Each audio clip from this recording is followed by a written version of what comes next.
Boa tarde a todas e todos. É um prazer estar aqui como parte dessa mesa redonda número 5 de conservação e sustentabilidade, junto com a Marinês, com o Hudson e com o Sérgio. O tema que eu vou discutir com vocês aqui hoje, apresentar, é sustentabilidade pós-Covid-19. Queria, antes de mais nada, agradecer à organização do Simbioma, do Nono Simbioma, pelo convite, né, e parabenizar pela coragem, né, de apresentar um evento, né, nessa situação. Né, o evento teve que ser feito na modalidade online, que é um desafio. Já fazer um evento como esse já é um desafio, e na modalidade online, com toda essa situação que nós estamos, ainda é um desafio a mais. Então, eu queria dar os parabéns pela iniciativa e queria agradecer novamente o convite. Tá? O tema do evento é Mata Atlântica, domínio transdisciplinar, e eu não vou falar nada sobre Mata Atlântica, mas eu vou falar sobre transdisciplinaridade e a importância da transdisciplinaridade na conservação. Tá certo? Então vamos lá.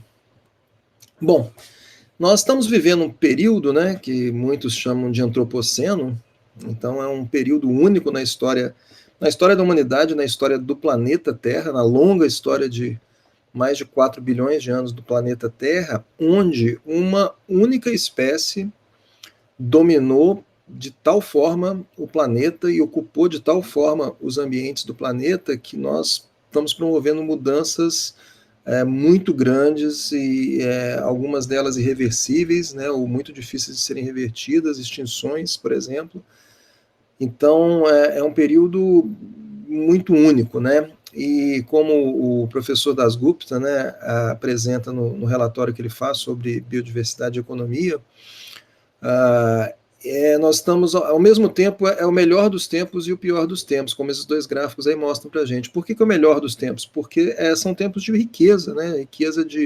Riqueza financeira, de geração de produtos, geração de recursos, né?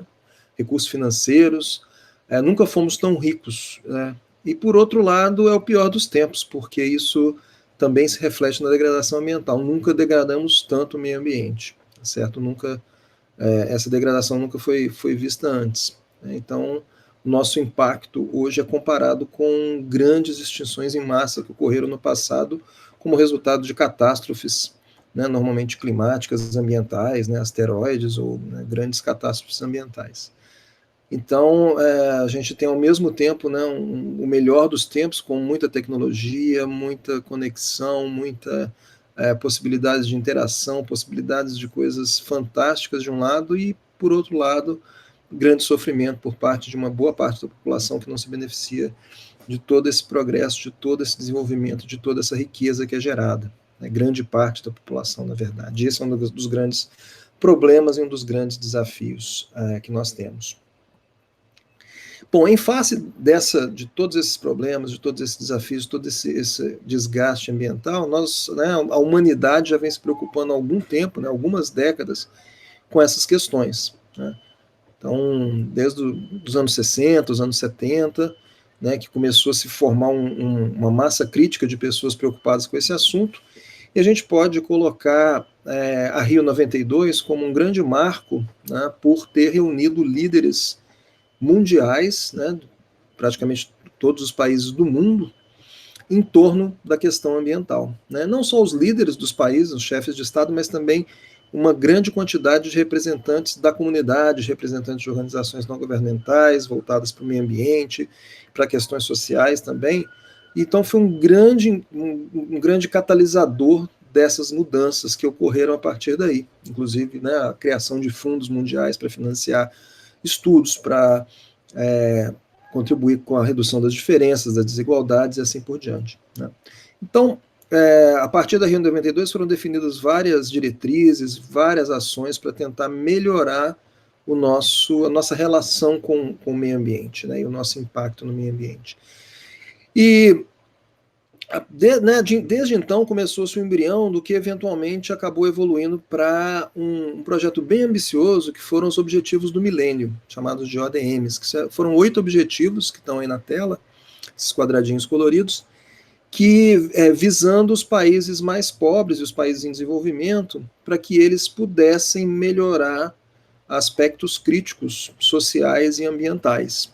em relação à saúde, à miséria, à fome, à educação, à saúde da mulher, à mortalidade infantil e também ao meio ambiente. E esses objetivos foram, né, objetivos que foram acordados em 2000, chamados Objetivos do Milênio, por causa disso, e cuja data para que eles fossem concretizados era 2015, certo? O Brasil foi muito bem, por sinal, nesses objetivos. Ele desempenhou um papel importante e cumpriu grande parte das metas desses objetivos. Na Rio+20, né, em 2012, 20 anos depois da Rio 92, começou-se a ter uma preocupação, porque os objetivos do milênio iam se encerrar em 2015, e começou-se a pensar em o que a ONU, né, ia promover para que os países continuassem nesse caminho de um mundo mais sustentável, tá certo?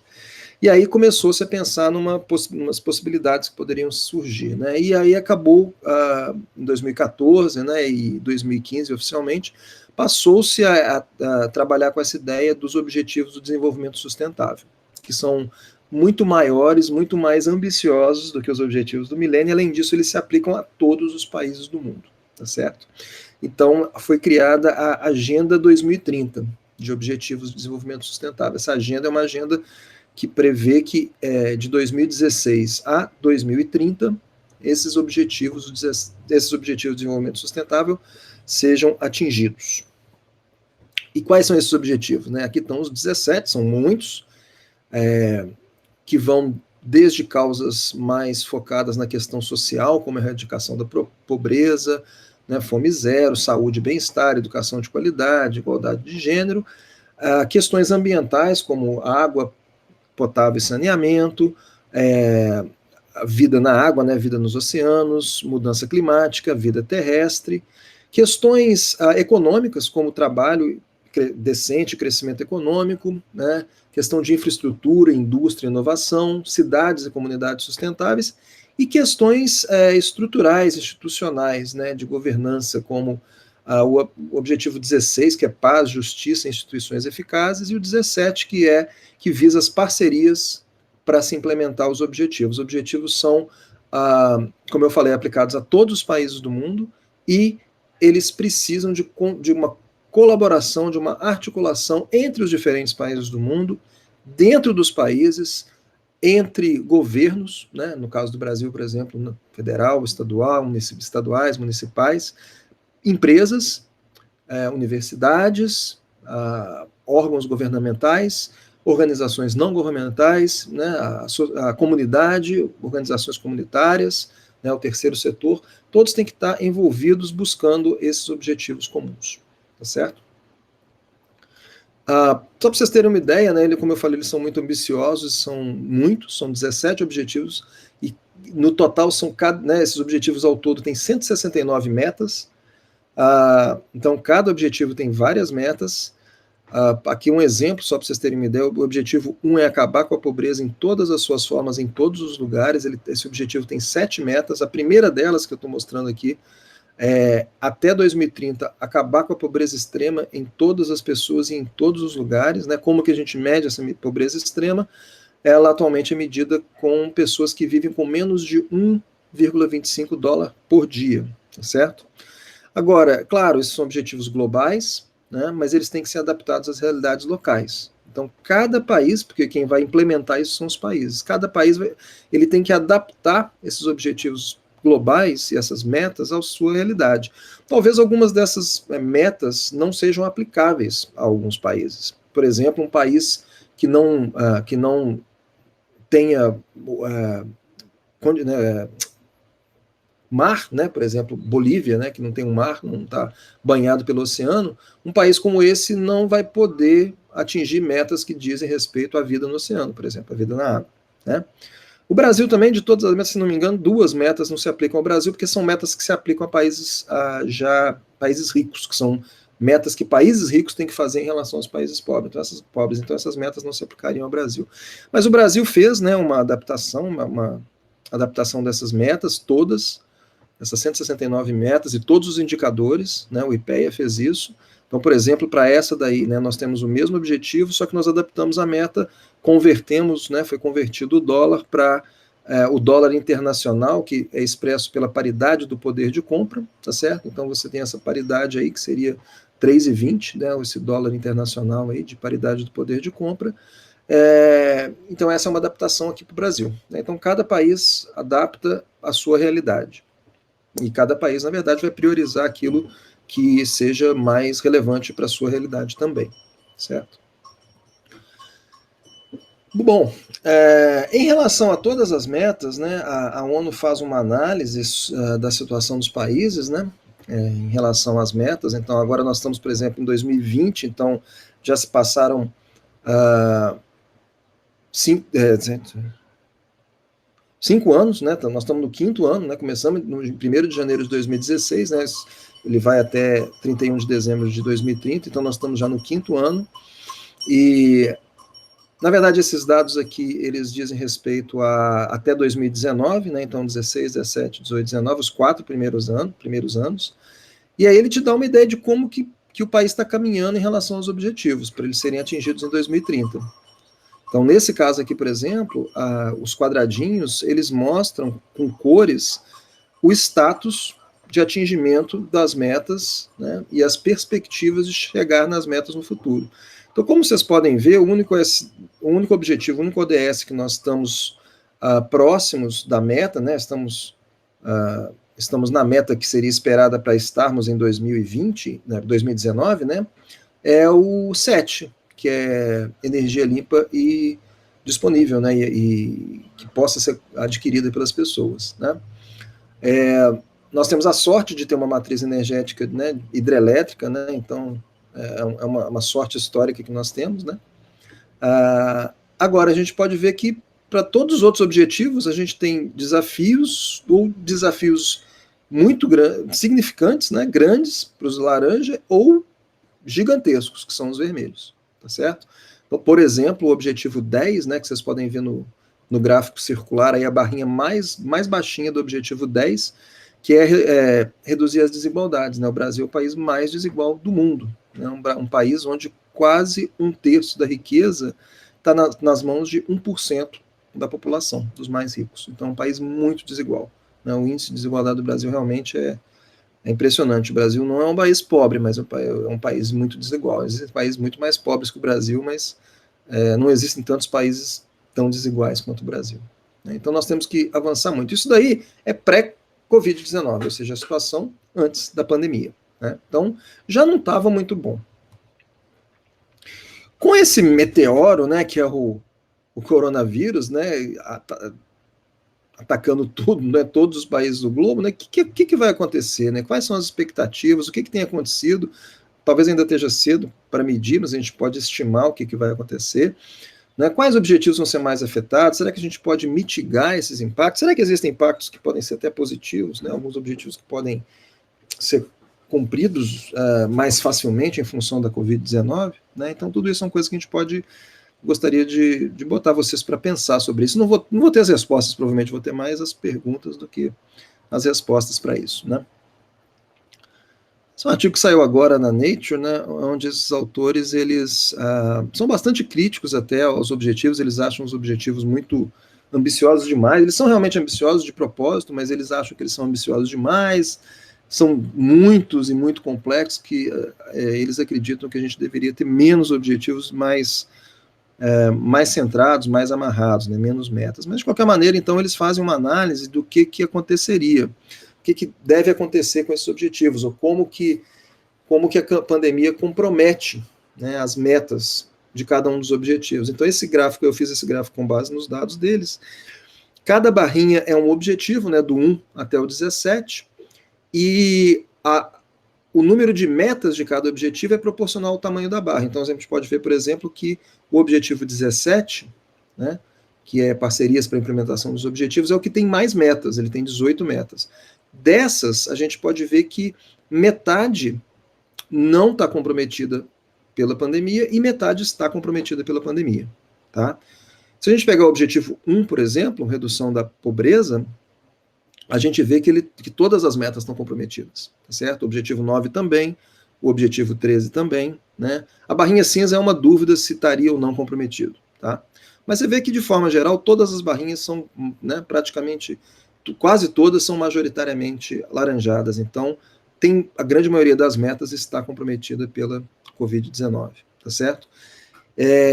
Isso daí, né, que acontece? Né? Você tem um fator principal para isso são os recursos financeiros, né? Que uma vez que você tem que direcionar grande parte dos recursos para combater o coronavírus, né? Questões de saúde hospitalares, questões de medicamentos, de equipamentos, de profissionais da saúde, você tem menos dinheiro para gastar com outras coisas. Né? Inclusive, os países mais ricos que investem na melhoria dos países mais pobres vão ter menos dinheiro para investir nos países mais pobres. Tá certo? Outro fator citado por esses autores é a redução drástica no turismo. Muitos países dependem do turismo, muitos países ricos dependem do turismo, mas muitos países pobres dependem do turismo. Muitas vezes o turismo ecológico, inclusive, né, voltado para, né, safaris e, né, de observação, de fotografia, né, parques. E uma coisa que tem se notado é que a redução do turismo, isso causa um impacto econômico nas populações locais que dependem dessa fonte de renda, e tem levado em alguns lugares ao aumento da caça ilegal, por exemplo. Certo? Algo que tinha diminuído no passado com o aumento do turismo pode voltar a aumentar agora com essa redução drástica do turismo. Outro problema que eles chamam a atenção é conflitos entre alguns dos objetivos. Né? Então, quando você tem um objetivo 9 de melhorar a infraestrutura, e você leva estradas para um determinado local, muitas vezes essas estradas podem comprometer o meio ambiente, que podem levar a mais incêndios, mais presença de pessoas, mais impacto ao meio ambiente. Né? Ou, por exemplo, o transporte público e a saúde. Né? Então, mais transporte público significa mais pessoas aglomeradas dentro de metrôs, dentro de ônibus. Isso daí, para a Covid, né, é algo que a gente não quer. Né? Então é interessante isso daí. E outra coisa que ele chama a atenção é a diferença entre desenvolvimento e crescimento econômico. Né? O que a gente quer é desenvolvimento, né? Não necessariamente crescimento econômico. Porque o crescimento econômico ele é finito, não tem como todo mundo crescer ou crescer no mesmo ritmo que simplesmente o planeta não comporta. Então, especialmente os países ricos, né, eles têm que parar de crescer. Né? Se a gente quer um planeta sustentável, eles têm que reduzir drasticamente o crescimento econômico e transferir recursos para que os países mais pobres possam adquirir condições mínimas de vida, né, dignas. Um exemplo de um objetivo é o objetivo 11, cidades e comunidades sustentáveis, tem um impacto muito grande, por exemplo, do lixo, né, que aumentou muito em função da Covid, não só o lixo advindo de lixo hospitalar, de máscaras e vários, né, vários itens descartáveis hospitalares, mas também o descarte de material de forma geral aumentou muito, porque se você, né, para você evitar de ter que lavar e contaminar, você acaba usando mais coisas descartáveis, mais plástico. Então, é um objetivo que foi afetado em função disso daí. Né? Uma outra questão que foi muito afetada, que é uma questão que ela aborda vários objetivos, vários ODS, né, 1, 3, 4, 10, talvez até outros, que é a questão do índice de desenvolvimento humano, que é um índice que foi desenvolvido com base na expectativa de vida dos anos de estudo e do produto interno bruto per capita de cada país, que vinha mais ou menos constante ao longo dos anos, desde que ele começou a ser medido. Ele vinha num crescimento constante, né? Então esse gráfico mostra o crescimento, então é um crescimento pequeno, mas constante, todo ano crescia um pouquinho. Você vê que na crise econômica de 2008 para 2009 houve uma redução no crescimento, tá? E também houve uma redução a partir de 2016 para 2017, 2018, houve uma outra redução no crescimento, mas é uma redução no crescimento. O que vai acontecer em 2020, o que está acontecendo agora, quando for calculado em 2021, é uma queda drástica no IDH, tá certo? Então, de forma geral, né, os impactos da Covid, eles são muito grandes, tá certo? Então, eles vão impactar muito grande parte dos objetivos, com especial atenção para esses 5 aí, né, a pobreza, a erradicação da pobreza, igualdade de gênero, trabalho decente, a redução das desigualdades e a mudança climática, né? Então, esse relatório das Nações Unidas, publicado agora, ele estima que 71 milhões de pessoas vão estar de volta à pobreza extrema, tá certo? Aquela pobreza que a gente falou lá em cima do objetivo 1, né? mulheres e crianças sofrem mais com a pandemia, estão sofrendo mais com a pandemia, tá? Mais de 1,5 bilhão de trabalhadores informais, né, estão sendo muito afetados, porque não tem, né, toda a segurança que um trabalho formal pode te dar nesse momento, tá certo? Mais de 1 bilhão de moradores de favelas, de aglomerados, estão sob risco muito mais alto do que outras pessoas, né? Então, essa questão da desigualdade, certo?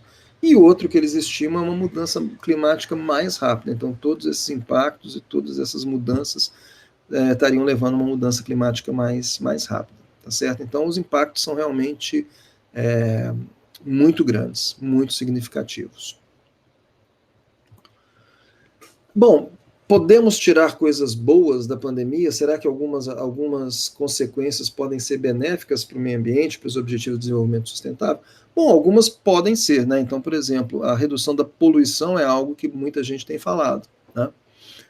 Então, várias fotos que, né, saem na imprensa de cidades, né, muito poluídas antes e depois, e antes da pandemia e agora durante a pandemia.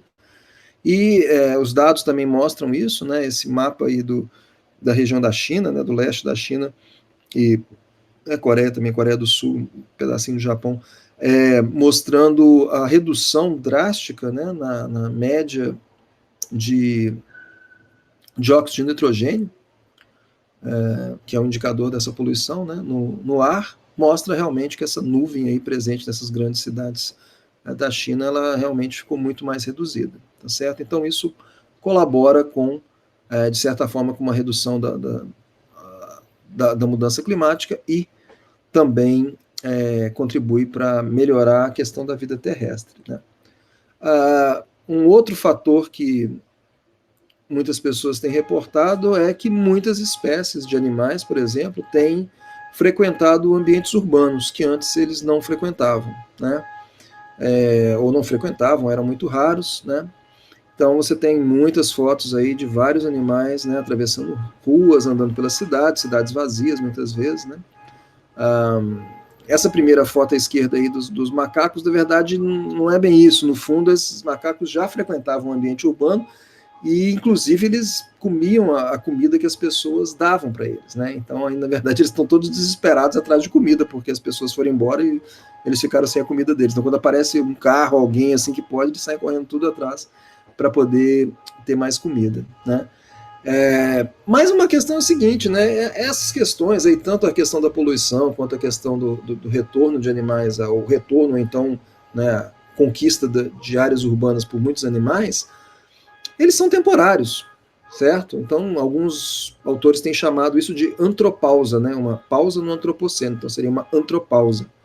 Mas é uma pausa, né? No sentido realmente de uma pausa que você, né, estava no play, você deu um pause e aí de repente, quando você der o play de novo, né, tudo provavelmente vai voltar como antes. A poluição, as espécies vão ser afugentadas de novo, vão ser perseguidas. Então, é algo que a médio e longo prazo não vai provavelmente contribuir positivamente para os objetivos de desenvolvimento sustentável. Uma coisa muito momentânea que rapidamente vai se reverter, ao contrário dos impactos negativos. Alguns deles provavelmente vão demorar muito tempo para ir embora, né? Vão diminuir muito lentamente, tá certo? Uma das questões, a questão econômica, por exemplo, vai demorar para recuperar, né? Estima-se que, por exemplo, o desemprego também gerado pela pandemia, ele vai demorar para poder recuperar, tá certo? Já os pontos positivos provavelmente vão desaparecer muito rápido, certo? Então, são pontos que, né, uma coisa acaba não compensando a outra. Bom, então, se a gente pensar, né, nisso tudo que eu falei, né, o que a gente precisa, né, essa pandemia ela escancarou essas desigualdades que existem, né, elas foram muito escancaradas na pandemia.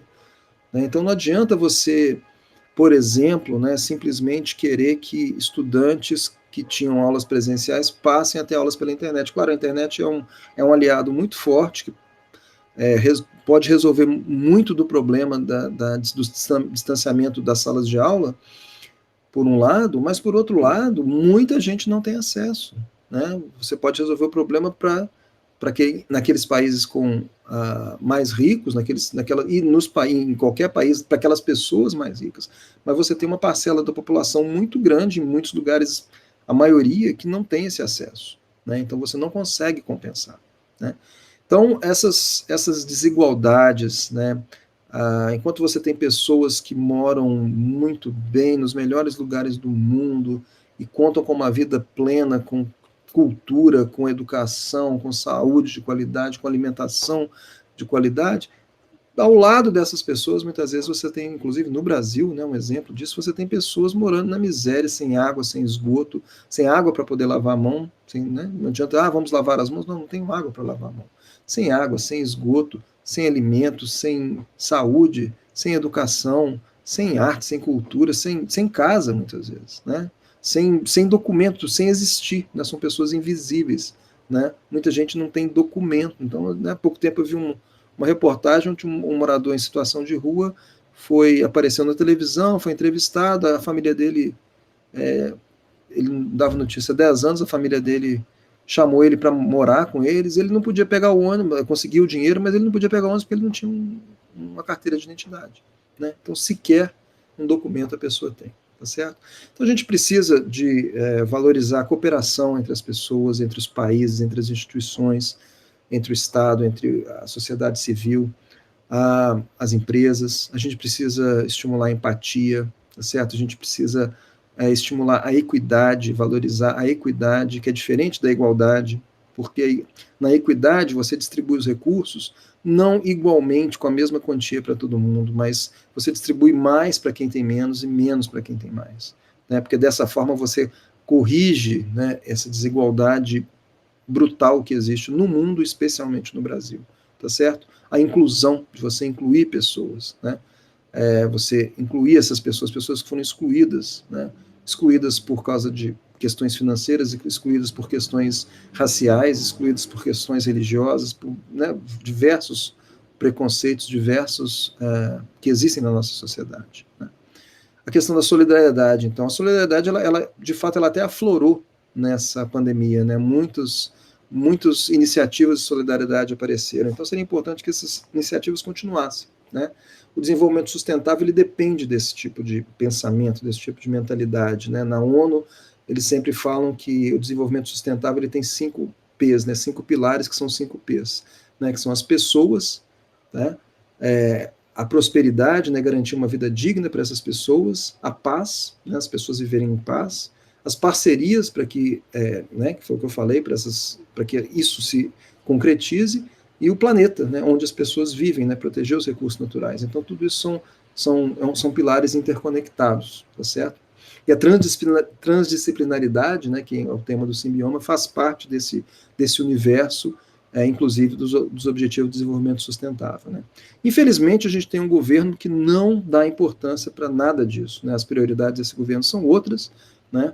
Basta a gente olhar as manchetes de vários jornais aí, né, e as declarações de vários representantes do governo, desde o presidente até os ministros, secretários, etc., que simplesmente não estão preocupados com essas questões, estão preocupados com outras questões, né, que para eles são mais importantes, né? Eu acho que para a grande maioria da população brasileira e mundial, elas não são as mais importantes, né, e nós devemos focar no que é mais importante.